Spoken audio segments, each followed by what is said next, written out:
There's a question that absolutely terrifies me at dinner parties. Oh, yeah. And it's not, who did you vote for? Or when are you having kids? Those are bad enough. Right, those are tough. The one that really just freezes me up is so simple. It's just, so, what do you do? Ah, yes. The ultimate small talk trap. Yeah. Seems so innocent, but it's loaded. Exactly, because it feels like they want your job title, I'm a teacher or whatever, but they're not really asking for your LinkedIn headline. No, not at all. They're asking for your narrative. Who are you between 7 in the morning and 10 at night? They want the rhythm of your day. That's a really great way to put it. The rhythm of existence.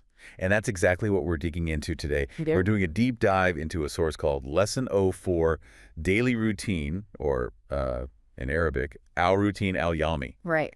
And what I love about this lesson is that it stops treating the language like this random list of objects. This is a cat, this is a table. Yeah, the flashcard approach. Exactly. And it starts treating it like a timeline. It's the backbone of a culture, really. If you can master what's in this lesson, you can basically explain 90% of your life to someone in Cairo. You can tell your story. 100%.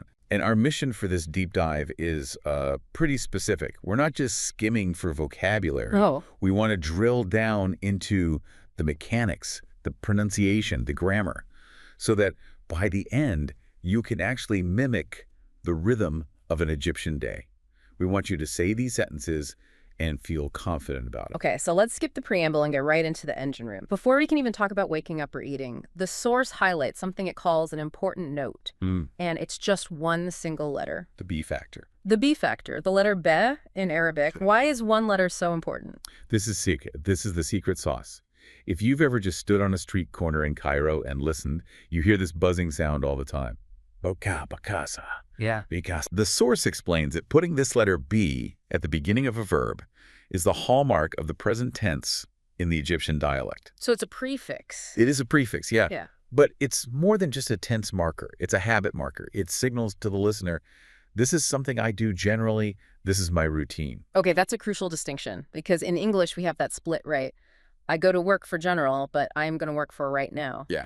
Does the B cover both, or is it just for the habit? For the context of this lesson, it's really all about the habit. The source says, and I'm quoting here, this is the daily speech style in Egypt. Okay. So when you slap that B on the front, you're grounding the action in a repeating reality. You're not just doing it once. You are a person who does this. It turns the action into a trait. I like that. Exactly. It's efficient. It cuts through the ambiguity. So let's look at the examples the source gives. Let's actually hear this engine run. Okay, let's take waking up, the first action of the day. With the B factor, it becomes anabasena. Anabasena. I wake up. Can you hear that ba at the start? Ba, that's the engine. Or the verb for going. Anabaru 7. Anaburi 7. And eating. Anabakal. Anabakal. It gives it a really percussive rhythm, doesn't it? Ba, S7A, Baru 7, Bakal. It sounds so active. It does. It makes the language sound punchy. It's functional. It's the sound of people getting things done. Okay, so we have the engine, the B prefix. Now let's actually drive the car. Let's start right at the beginning of the day. Theme 1, the morning. The hardest part for many of us. Definitely for me. So the source gives us that phrase, an abasima, but I want to pause on the pronunciation because there's a sound in that word that just does not exist in English. Ah, you mean the 7 sound. The ha. Yes. In the notes, it's written as batasemin with a number 7. For anyone listening, this isn't a soft, like in hello, is it? No, absolutely not. Sure. If you say it's soft, you might be saying a totally different word. This is a sharp, breathy sound from the middle of your throat. Okay. Imagine you're fogging up a pair of glasses to clean them. That hus sound.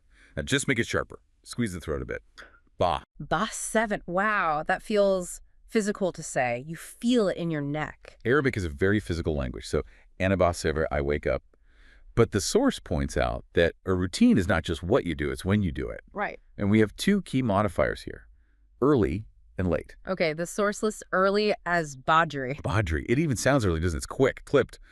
Badra. He sounds energetic, Yeah. Badri, and the opposite. Meta Hacker. Meta Akar. Okay, that sounds like a struggle. That sounds like me in the morning. It usually is. And notice that K sound, Meta Acker. It's a bit like the Yush in the German Bach or the Scottish Loch Ness.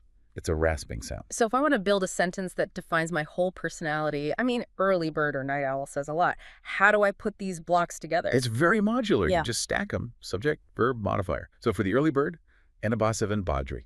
Anaba 7 Badri, I wake up early. Simple. Or for the night owls, we use the other end of the cycle. The verb for sleeping is anabanam. Anabanam asleep. So the sentence from the source is anabanam meta akar. Anabana meta akar. I sleep late. And there's also a general time marker for the morning itself, just for context. El Sob 7. El Sob 7. So now you have this triad of timing. Badri early, meta akar late, and El Sob 7, the morning. It's interesting. You can really paint a picture. If I say Anaba 7 Abadri, I'm projecting efficiency. But if I say Anaba 7 Medakar, I'm probably admitting to a chaotic lifestyle. Or a relaxed one. But okay, you're awake. Yeah. Now comes the real meat of the day. Theme 2, movement and work. The commute, which in Cairo is less a routine and more of an extreme sport, from what I hear. It really is. The traffic is legendary. So the source gives us that verb we touched on. Anabaru 7. Anabaru 7, I go. And the destination is universal. El Shol. El Shol, which means the work. Right, so put them together. Anabaru 7 El Shol. Anabaru 7 El Shol. I go to work. Now, I want to point something out here. There's no word for to in that sentence. That is a very good catch. Yeah. Yeah, in English, we have prepositions everywhere. I go to work. In this gesture, it's more direct. Anabaru 7 El Shol. I go to the work. So the direction is just implied. It's implied in the verb baro 7. It creates this sense of momentum. You just go. That's efficient. But the source gets more specific. It gives us a timestamp. Elsa 3 at test 3. Right. Let's break that down. Elsa 3 is the hour or the clock. Okay. And test 3 is the number 9. So literally the hour 9. Exactly. At 9 o'clock. So the full sentence is Anabaru 7 Elsa 3 at test 3. Anabaru 7 Elsa 3 test 3.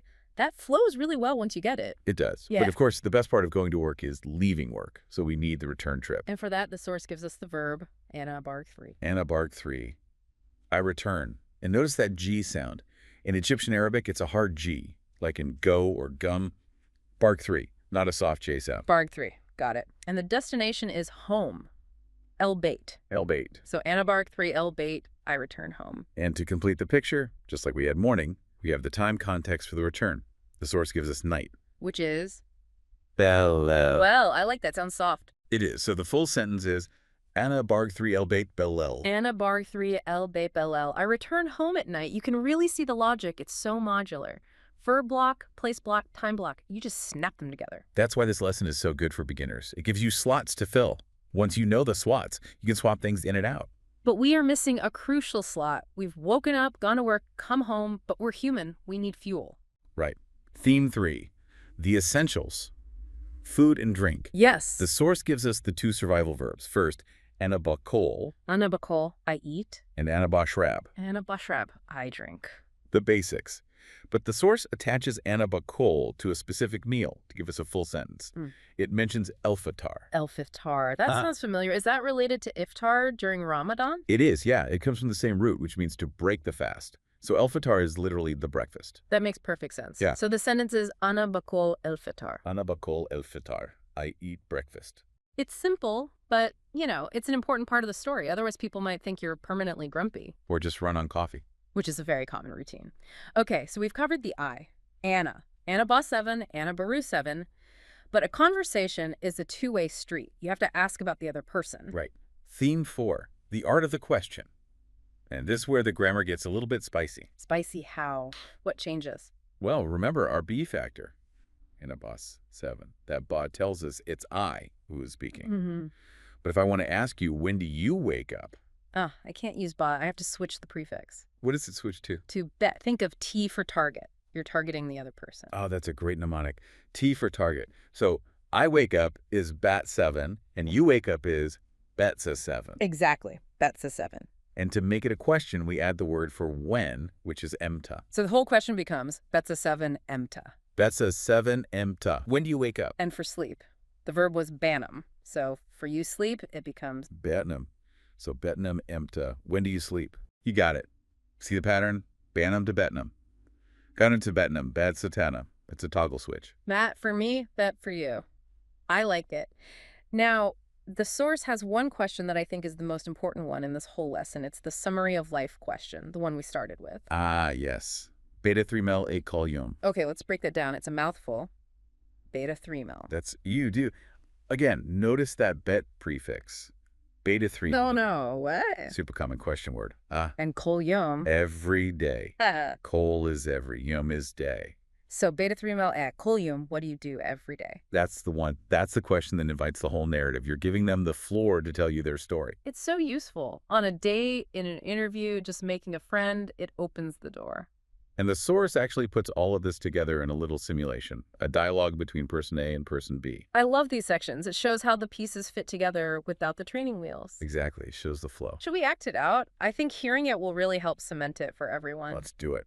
Okay, I'll be person A, the investigator. You can be person B, just trying to live your life. I'm ready. Beta Thermal e Kolium. Baseva bedodri, Badribo. Badar 7 el shol, Dragonelsho. Bar 3 el bebel. Sinio. Okay, that felt surprisingly natural. But I want to flag one little phrase I use that we haven't talked about yet. We betarding. Yes. Good one.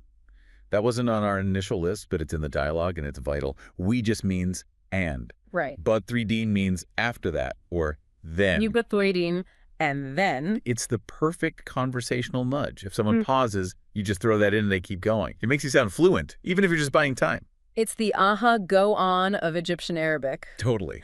I also noticed in your answers, when I asked what you do, you didn't say ana basevana. You just said basema. You dropped the I. Good ear. That's that efficiency again. It's a linguistic thing called prodrop. Because the verb starts with ba, we already know it means I. So saying Anna is correct, but it can feel a little redundant, like saying me, I wake up.